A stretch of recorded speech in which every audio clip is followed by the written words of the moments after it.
আমার এই ভিডিওটা অনেক দিন ধরেই বানানো ছিল, বাট ভিডিওটা ছাড়ার আমি সময় পাইনি। যদিও হয়তো আরও তাড়াতাড়ি ছাড়িয়ে দিতাম, তো মাঝখানে আমার চ্যানেলটা স্ট্রাইক করে গেল, তার জন্য আর ছাড়া হলো না। পুরো 10 দিন আমার চ্যানেলটা স্ট্রাইক করেছিল।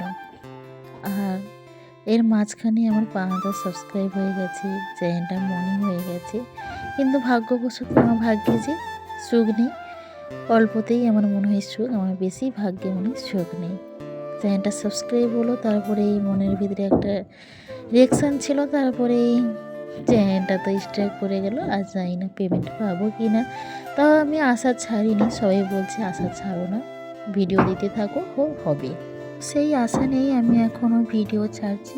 তো হ্যালো এভরিওয়ান, তোমরা সবাই কেমন আছো? আশা করি ভালো আছো। আমিও খুব ভালো আছি। সকালে মেয়েকে ছেড়ে দিয়ে এসে এখন আমি ব্রাশ করব। আর সকালে সাইকেল চালালে না প্রচণ্ড ঠান্ডা লাগে, তার জন্য সোয়েটার টুপি সব পরে নিয়েছিলাম। এসে সব খুলে দিয়েছি, তারপর একটা চাদর, হালকা একটা চাদর গায়ে দিয়ে দিয়েছি। এখানে দেখো সব বালি পাথর সব পড়েছিল, সব ঝাঁটিয়ে আমি পরিষ্কার করে দিয়েছি আগের দিন। দেখতে খুব খারাপ লাগছিল, ছাদে এসে জামা কাপড়গুলো মেলতেও যেন বিরক্তি লাগতো, তার জন্য ঝাঁটিয়ে পরিষ্কার করে দিয়েছি। কয়েকদিন কাজ হয়েছিল, আবার কাজটা বন্ধ আছে, ইট সরে গেছে, ইট এলে আবার কাজ হবে। তো আমার শীতকালটা একটু বেশি ছাদেই আমি ইউজ করি, তার জন্য আমি ছাদে চলে এলাম ব্রাশ করতে। ছাদে একটু হালকা হালকা রোদ লাগে, নিচে তো একদমই রোদ লাগে না, চারিপাশে গাছ থাকে, তার জন্য একদমই রোদ লাগে না।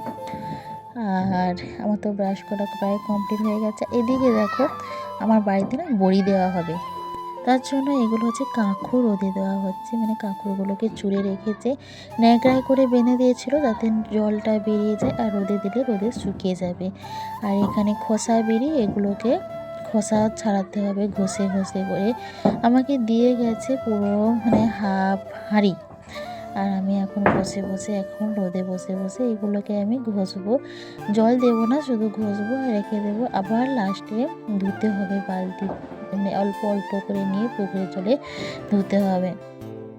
এই দেখো এইভাবেই আমি ঘষতেছি, তোমরা হয়তো দেখতে পাচ্ছ। আর আমার তো ক্যামেরাম্যান কেউই নেই, আমি একাই ক্যামেরাম্যান আর একাই ভিডিও করি।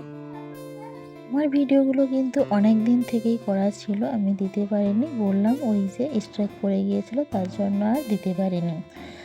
আর এই খোসা বিড়িগুলো না অনেক 3 ধরনের বিড়ি আছে, অনেক মানে এত জাঁকিয়ে ঘষছি, একটা একটা বিড়ি তো একদম ছাড়ানো হয়ে গেছে, আর একটা একটা বিড়ি না মানে ছাল ছাড়েনি, এই দেখো ওই জন্য কালো কালো হয়ে আছে।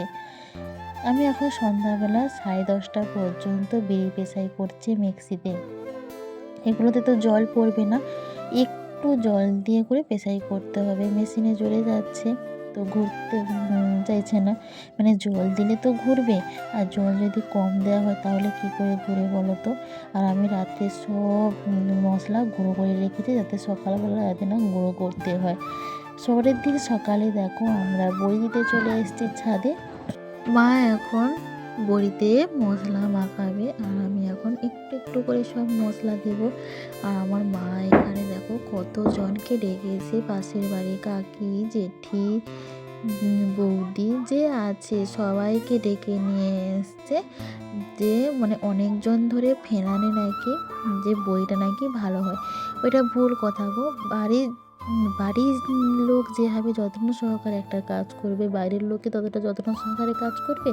আমি ওইটা বলেছিলাম আমার শাশুড়ি মাকে, ওইটা বলার কারণে আমার শাশুড়ি মা কি বললো জানো, যে তুমি নাকি হিংসে করে কথা বলো। তাই আর আমি আর বেশি কিছু বললাম না। আর আজকে দুপুরে মেনু ছিল বেগুন ভাজা, ঘন্ট, কপি চচ্চড়ি আর মাছের ঝোল খামারুতে। তরকারিগুলো কিন্তু খুব সুন্দর খেতে ছিল। আর আমি না আজকে একটু দেরি করে খেয়েছি, কারণ আমার মেয়েকে স্কুলে নিয়ে যেতে হয়েছিল, তার জন্য আসতে দেরি হয়ে গেছে। ওদের স্কুলে ফিস্ট ছিল, তার জন্য আমি দুপুরবেলা ওকে নিয়ে গিয়েছিলাম।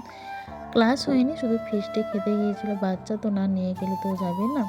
খাওয়া দাওয়া কমপ্লিট করে এসে এখন মাঠে একটু ঘোরাঘুরি করতে এসেছি। কি দেখছো আমাকে, আমি জানি আমাকে দেখতে অতটাও ভালো না, আমি দেখতে খুবই খারাপ। যাই হোক, আজকের ব্লগটা ছিল এতটুকু। যদি ভালো লেগে থাকে প্লিজ চ্যানেলটা সাবস্ক্রাইব করে পাশে থেকো। সবাই সুস্থ থেকো, ভালো থেকো, টাটা।